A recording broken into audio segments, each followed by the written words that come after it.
ito na yung final. Ito, minodify natin ang spring.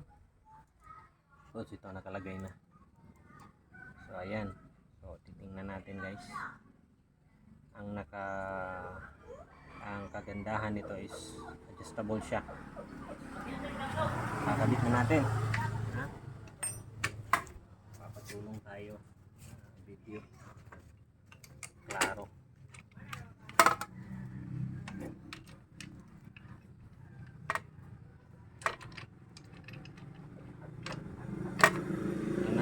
Ito na siya.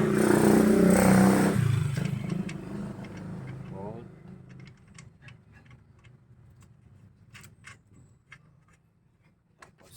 Tapos sa ilalim.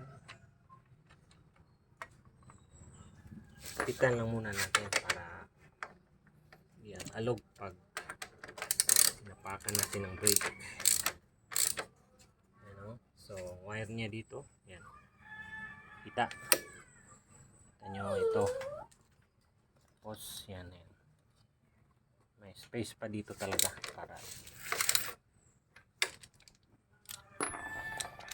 So, pag mag-DIY tayo, dapat mas maganda ang ating trabaho kapag meron tayong proper tools. Yan. Meron tayong ratchet. Kahit na sa Shopee lang.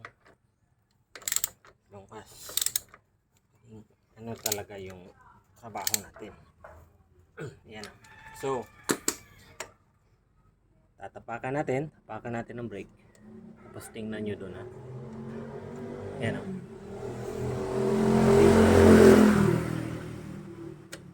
Yan. Tapak. Dito ka muna. Tingnan mo. Tapak natin. Yan. Yan o. Tapak. Tapak. Yan. Brake. Ayan. So, ano na siya. Tapos yung wiring natin, i-finalize lang natin ito. At goods. Okay.